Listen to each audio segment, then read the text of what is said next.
반갑습니다. 사랑하는 동숙의 성도 여러분, 부활의 주님이 우리와 함께 하십니다. 우리와 함께 하시는 주님을 찬양합니다. 우리 기도합시다. 하나님, 오늘도 주님의 은혜 안에 새날 주심을 감사합니다. 오늘도 주님의 인도하심 따라서 우리의 삶이 아름답고 거룩한 길을 걷도록 인도하여 주옵소서. 예수님 이름으로 기도합니다. 아멘. 네, 오늘 말씀은 창세기입니다. 창세기 37장 18절부터 36절입니다. 요셉이 그들에게 가까이 오기 전에 그들이 요셉을 멀리서 보고 죽이기를 꾀하여 서로 이르되 꿈꾸는 자가 오는도다. 자, 그를 죽여 한 구덩이에 던지고 우리가 말하기를 악한 짐승이 그를 잡아먹었다 하자. 그의 꿈이 어떻게 되는지를 우리가 볼 것이니라 하는지라. 르우벤이 듣고 요셉을 그들의 손에서 구원하려 하여 이르되 우리가 그의 생명을 해치지 말자. 르우벤이 또 그들에게 이르되 피를 흘리지 말라. 그를 광야 그 구덩이에 던지고 손을 그에게 대지 말라 하니 이는 그가 요셉을 그들의 손에서 구출하여 그의 아버지에게로 돌려보내려 함이었더라. 요셉이 형들에게 이르매 그의 형들이 요셉의 옷 곧 그가 입은 채색 옷을 벗기고 그를 잡아 구덩이에 던지니 그 구덩이는 빈 것이라. 그 속에 물이 없었더라. 그들이 앉아 음식을 먹다가 눈을 들어본 즉 한 무리의 이스마엘 사람들이 길르앗에서 오는데 그 낙타들의 향품과 유향과 모략을 싣고 애굽으로 내려가는지라. 유다가 자기 형제에게 이르되 우리가 우리 동생을 죽이고 그의 피를 덮어둔들 무엇이 유익할까? 자, 그를 이스마엘 사람들에게 팔고 그에게 우리 손을 대지 말자. 그는 우리의 동생이요 우리의 혈육이니라 하매 그의 형제들이 청종하였더라. 그때에 미디안 사람 상인들이 지나가고 있는지라. 형들이 요셉을 구덩이에서 끌어올리고 은 20에 그를 이스마엘 사람들에게 팔매 그 상인들이 요셉을 데리고 애굽으로 갔더라. 르우벤이 돌아와 구덩이에 이르러 본즉 거기 요셉이 없는지라. 옷을 찢고 아우들에게로 되돌아와서 이르되 아이가 없도다. 나는 어디로 갈까? 그들이 요셉의 옷을 가져다가 숫 염소를 죽여 그 옷을 피에 적시고 그의 채색 옷을 보내어 그의 아버지에게로 가지고 가서 이르기를 우리가 이것을 발견하였으니 아버지 아들의 옷인가 보소서 하며 아버지가 그것을 알아보고 이르되 내 아들의 옷이라 악한 짐승이 그를 잡아먹었도다. 요셉이 분명히 찢겼도다 하고 자기 옷을 찢고 굵은 배로 허리를 묶고 오래도록 그 아들을 위하여 애통하니 그의 모든 자녀가 위로하되 그가 위로를 받지 아니하여 이르되 내가 슬퍼하며 수월로 내려가 아들에게로 가리라 하고 그의 아버지가 그를 위하여 울었더라.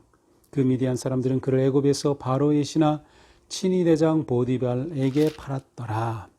아멘. 자, 오늘 말씀 우리가 너무 잘 아는 말씀이에요. 어제부터 이제 창세기 37장이 시작됐습니다. 어제도 제가 잠깐 말씀드렸지만 창세기를 전체적으로 인물로 본다고 하면 족장들의 역사입니다. 그래서 아브라함, 이삭, 야곱 그리고 37장부터 전개되는 요셉입니다. 아브라함은 믿음의 사람. 아브라함의 스토리를 읽을 때는 우리가 믿음이라고 하는 관점으로 보는 게 굉장히 중요합니다. 이삭은 순종의 사람, 순종이라는 관점으로 이삭을 보는 게 중요하고요. 야곱은 복의 사람, 하나님의 복을 어떻게 그가 받게 되는지를 살펴보는 거죠. 자, 요셉은 어떤 사람이라고 할 수 있을까요? 여러 가지로 표현할 수 있겠습니다. 꿈의 사람, 가장 많이 표현하죠. 꿈의 사람. 혹은 사명의 사람. 꿈과 사명은 결국 하나이기 때문이죠. 아니면 저는 이제 요셉의 이야기 전체에서 가장 중요한 키 열쇠가 섭리하심, 하나님의 섭리하심이라고 생각하는데 하나님의 섭리하심을 따른 그러한 요셉. 우리는 여러 가지로 볼 수 있겠어요. 하지만 우리는 이 요셉을 통해서 그가 어떻게 하나님의 꿈을 이루어가고 하나님의 섭리 가운데 나아가는지를 이제 계속 보게 될 것입니다. 정말 흥미진진한 그런 스토리가 담겨 있죠. 자, 어제 본문에 있어 이제 오늘은 요셉이 한 위기를 맞이하는 모습을 보게 됩니다. 자, 어제 본문에서처럼 요셉은 자기가 꾼 꿈을 형들 앞에서 또 아버지 앞에서 이야기하고 핀잔을 듣고 그 요셉의 그 모습으로 인해서 형들은 그 요셉과 소통하기보다는 완전히 요셉을 왕따시키고 아주 말 한 번 친절하게 대하지 않죠. 그것은 아버지의 책임도 컸습니다. 이 야곱이 요셉을 너무나도 편애하였기 때문에 그를 위해 채색옷을 입히고 그를 특별히 생각하였던 것이 다른 그 10명의 형들이 요셉에 대해서 분노와 시기와 원한의 마음을 가지게 된 것이죠. 자, 이런 상황에서 이제 형들이 이제 멀리, 원래 이제 세겜 지역에서 이제 이 짐승들을 끌고 가서 목축을 하는 것으로 아버지가 이제 처음에 그렇게 약속하고 떠났겠죠. 그래서 세겜으로 요셉을 보냅니다. 그런데 요셉이 형들을 거기서 찾지 못하죠. 그래서 우연히 만난 사람을 통해서 형들이 도단으로 갔다는 말을 듣고 이제 도단으로 갔습니다. 바로 이제 오늘 그곳에서 형들을 만나는 모습이죠. 멀리서 요셉이 오는 것을 형들이 금방 알아차립니다. 어떻게 알아차렸을까요? 그가 입은 옷만 보면 알죠. 채색 옷을 입었기 때문에. 이 채색 옷은 특별한 옷이에요. 특별한 옷. 이것은 일하는 사람이 입을 수 없는 옷, 가난한 사람이 입을 수 없는 옷, 정말 고귀한 사람이 입는 그러한 옷을 입고 오니 금방 눈에 띄죠. 자, 요셉이 오는 것을 보자 형들이 단번에 이렇게 말합니다. 죽이기를 꾀하여 서로 이르되 꿈꾸는 자가 오는도다. 형들이 요셉을 보는 순간 죽이자. 이게 그들이 한 마음이 된 것이에요. 순간이죠. 그것은 평소에 얼마나 형들이 요셉을 미워하였는지를 잘 보여줍니다. 그들은 말하죠. 꿈꾸는 자가 오는도다. 꿈꾸는 자를 직역하면은 꿈들의 주인이란 뜻이야. 꿈들의 주인이 온다. 그러니까 요셉은 형들에 의해서 꿈꾸는 자로 불렸습니다. 사실 하나님은 요셉을 꿈꾸는 자라고 부르신 곳이 없어요. 우리는 이 표현으로부터 요셉을 꿈꾸는 사람이라고 말하지만 꿈꾸는 자라는 이 말은 형들이 붙여준 별명일 뿐입니다. 좀 약간 비하하는 꿈쟁이야 뭐 하는 그러한 그 표현이 될 수도 있겠죠. 자, 이렇게 요셉이 다가오는 것을 보고 형들은 모의를 한 거죠. 자, 그가 오면은 이제 그를 죽여서 20절에 보니까 웅덩이에 구덩이에 던져버리자. 그리고 악한 짐승이 그를 잡아먹었다고 하면 되지라고 말합니다. 그런데 이들 중에 제일 큰 마지가 르우벤입니다. 르우벤이 처음부터 요셉을 해할 생각이 없었어요. 그래서 요셉을 그는 구원하고자 하는 마음이 있었는데 다른 이제 9명의 동생들이 마음이 하나가 되니까 이 형이 어떻게 지금 할 수 없는 것 같아요. 근데 르우벤이 이 말을 들으면서 하지만 그 동생이니까 우리가 그를 해치지는 말자. 제발 그를 죽이는 거는 좀 피하면 좋겠다. 그래서 그 대신에 그럼 구덩이에 던지자, 웅덩이에 던지자라고 해서 그를 웅덩이에 던집니다. 그 당시 웅덩이는 이제 우기 때는 비가 많이 갑자기 옵니다. 그래서 그 물을 담아두기 위해 웅덩이를 팝니다. 그러나 건기가 되면 물이 아주 귀하죠. 그래서 이 지역에서는 우물이 있느냐 없느냐가 목축을 할 수 있느냐 없느냐를 결정하기 때문에 우물이 최고의 재산이었습니다. 또 물이 증발하면 안 되기 때문에 이 우물은 입구는 좁고 안은 굉장히 큽니다. 심지어 깊이가 몇십 미터가 되는 그러한 웅덩이까지도 파기 때문에 이 그 구덩이가 있는 그런 상태죠. 그런데 거기에 이제 요셉을 던져 넣기로 한 것입니다. 요셉이 가까이 오자 그들이 요셉의 옷을 벗기고 채색 옷을 벗기고 구덩이에 던져 넣습니다. 그때 구덩이는 비어 있었습니다. 구덩이가 비어 있었다라는 것은 건기철의 맨 마지막 때쯤 됐다는 것을 의미합니다. 물론 꼭 그런 건 아니죠. 어떤 구덩이는 깊지 않고 그래서 그냥 그렇게 물이 오래 고여 있지 않을 수도 있으니까. 하지만 일반적인 생각을 해볼 때 다행히 구덩이가 비어 있었습니다. 그래서 요셉을 그 구덩이에 던져 넣었습니다. 그리고서 그들이 뭘 합니까? 25절 앉아서 음식을 먹고 있어요. 참 이 모습을 보면 정말 이 형들이 얼마나 잔인한가를 볼 수 있어요. 동생을 구덩이에 던져놓고 이제 거기에 넣으면은 혼자는 나올 수 없으니까 결국 굶어 죽겠죠. 그렇게 해놓고서 형들은 밥을 먹고 있어요.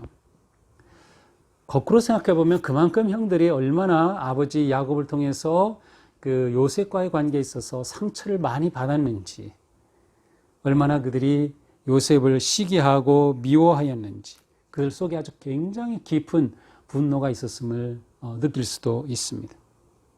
자, 이렇게 음식을 먹다 보니까 저쪽에서 낙타 떼가 지나갑니다.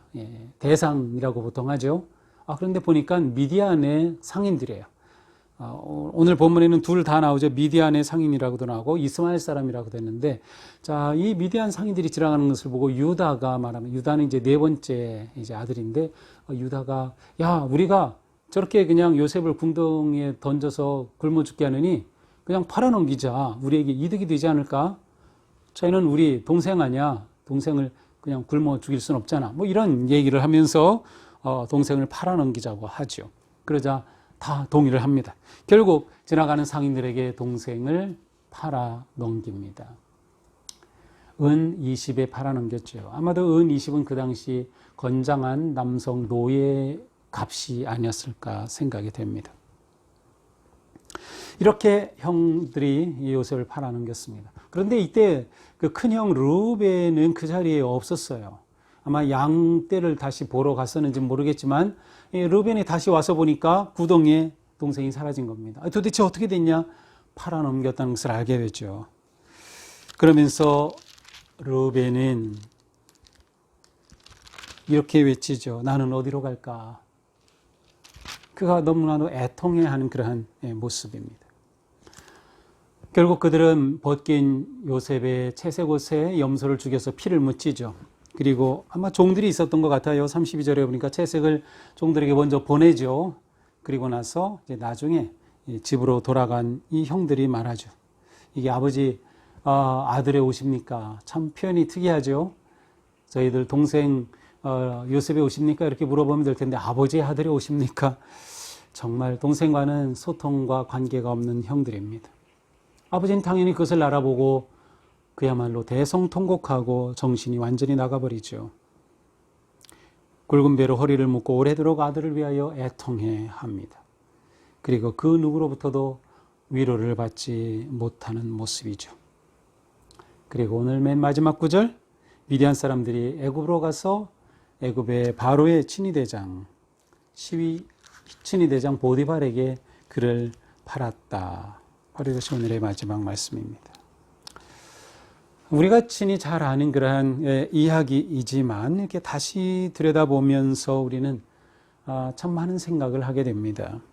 자, 우선 오늘 본문에서 크게 우리가 좀 큰 그림으로 봐야 될 것은 이 모든 상황 속에서 지금 우리가 봐야 될 것은 요셉의 이야기에서 제가 아까 섭리가 굉장히 중요하다고 그랬어요. 오늘 본문도 마찬가지입니다. 지금 이 모든 일이 진행되고 있지만 그 뒤에는 지금 하나님께서 딱 모든 것을 이끌고 계셔요. 우연이라고 하기에는 너무나도 특별한 일들이 벌어지는 것이죠. 이러한 상황을 보면서 우리는 이 모든 것에 하나님께서 일하고 계시다. 우리에게는 이 믿음이 필요한 거야. 이 믿음이. 눈으로 보기에는 모든 일이 망가져 버리고 다윗이 갑자기 왜 다윗이 나오죠? 요셉이 꿈꾸던 그 모든 것이 갑자기 사라져버리는 것 같은 이런 순간이지만 하나님께서 이 모든 것을 뒤에서 이끌고 계시다. 하나님의 섭리하심에 대한 우리의 믿음과 신뢰, 이것이 너무도 중요합니다. 물 웅덩이가 다행히 비어 있었던 것이죠. 다행히 유다가 죽이지 말고 팔아버리자. 물론 나쁜 의도이지만 그렇게 해서 또 죽지 않을 수 있게 됐죠. 하필이면 그 시간에 딱 어쩌면 그 미디안 대상들이 지나갈 수 있을까요? 그들이 지나가는 것은 결코 하루 이틀 매일 있는 일이 아니었거든요. 그러니까 이런 모든 일들을 볼 때 하나님께서 놀라운 일을 지금 이끌고 계시다라고 하는 것을 보게 됩니다. 그러니까 우리가 지금 살아가는 삶 속에서 답답하고 길이 보이지 않고 정말 힘든 이런 상황이지만 우리는 하나님께서 우리 뒤에 이 모든 것을 이끌고 계시다는 그 믿음과 신뢰만큼은 우리가 절대로 놓쳐서는 안 되겠다. 자, 두 번째로 우리는 요셉이 그의 채색 옷이 찢겨지는 모습을 봅니다. 이제 앞으로 우리가 계속 보겠지만 요셉의 옷은 굉장히 많았습니다. 무슨 옷이었냐고요? 채색 옷으로부터 시작되죠. 그 다음에는 노예의 옷이었고, 그 다음에는 가정 총무, 매니저의 옷이었고, 죄수의 옷이었고, 그 다음 국무총리의 옷이죠. 이것을 주제로 해서 한번 제가 설교를 하는 것도 재밌을 것 같죠. 네. 그런데 이 채색 옷은 무엇인가? 야곱이 요셉이 태어났을 때 그가 사랑했던 유일한 아내 라헬이 낳은 아들이었기 때문에 너무도 사랑하였어요. 그래서 그에게 채색 옷을 지어주었죠. 어려서부터 채색 옷을 지어주었다는 것은 요셉에게 있어서는 그의 자신의 정체성입니다. 자신의 자아감입니다. 그는 채색 옷을 입음으로써 자기가 누구인가를 늘 알 수 있었고 느꼈고 또한 그 자부심을 가지고 있었죠. 그런데 그 채색 옷이 벗겨졌어요. 요셉이 꿈꾸는 사람이라고 말한다면 꿈은 그냥 입고 있는 채색 옷을 입은 채로는 이루어질 수 없는 것이에요. 채색 옷이 벗겨져야만 합니다. 자기 정체성이 완전히 달라져야 되죠. 자기 존재감이 완전히 달라져야 되죠. 우리는 너무도 많은 채색 옷들을 입고 있습니다. 세상에 쓰여진 채색 옷도 있고 부모가 입혀준 채색 옷도 있고 우리가 관계 속에서 입혀준 채색 옷이 있었는데 이것을 주님 앞에서 완전히 찢어버려야 됩니다. 채색 옷이 찢어지지 않고서는 하나님이 주신 꿈을 이루어갈 수 없다. 다른 말로 표현하면 하나님이 주신 꿈은 고난을 통과해야만 한다라고 하는 것이죠. 결국 꿈은 우리를 고난으로 초청합니다. 요셉이 형통한 사람이 되어가는 길에서 가장 중요했던 첫 번째 일은 채색 옷이 찢어지는 것입니다. 아마 우리가 이렇게 표현할 수 있을 것 같습니다. 내가 예수님을 처음 믿게 되었을 때, 주님을 영접하고 고백하게 되었을 때, 그때 우리의 채색 옷은 찢어진 거죠. 우리가 태어날 때부터 가지고 있던 우리의 죄의 본성, 버림받은 죄의 멸망받을 우리의 존재, 이 모든 것들이 다 찢어지고 예수 그리스도로 말미암아 구원의 흰 옷을 입게 된 것이죠. 그러나 우리는 한 번 입은 것으로 끝난 것이 아니고 우리가 믿음의 삶을 살아갈 때 또 하나님께서 우리를 향해 놀라운 계획을 가지고 계시며 섭리하실 때 우리는 끊임없이 내가 스스로 만들어 입은 아니면 누군가가 입혀준 그 채색 옷을 벗어버려야 한다. 그리고 하나님이 주시는 옷을 갈아입어야 한다는 것이죠. 형들은 요셉의 꿈을 죽이려고 하였지만 그러나 그 꿈을 죽일 수는 없었습니다. 하나님께서 함께 하셨기 때문이죠. 하나님께서 우리에게 주신 꿈, 희망, 믿음, 아무리 코로나19가 퍼진다 하더라도 결코 그것을 무너뜨릴 수는 없습니다. 우리를 향한 하나님의 그 사랑 무엇도 끊을 수 없습니다. 오늘 우리는 하나님의 그 놀라우신 사랑과 또 섭리하심을 신뢰하며 다시금 용기 백배하여서 믿음의 길로 담대히 나아가는, 그리고 우리에게 시련이 있는 것은 꿈이 있기 때문이다 생각하면서 하나님의 함께 하심을 신뢰하며 승리하는 오늘 하루가 되기를 주님의 이름으로 축복합니다. 기도합시다. 하나님, 요셉은 그의 채색 옷이 벗겨지는, 심지어 목숨을 잃을 뻔한 위기 가운데 있었지만 그러나 그것은 그에게 꿈이 있었기 때문이고 그 꿈은 하나님이 주신 것이었습니다. 요셉은 아직 그 꿈이 무엇인지 어떻게 이루어질지 전혀 알지 못했겠지만 그러나 그는 그 꿈을 이루시려는 하나님의 섭리 속에 고난의 문으로 들어섰습니다. 채색 옷이 벗겨지는 그 슬픔과 울부짖음을 그는 경험할 수밖에 없었습니다.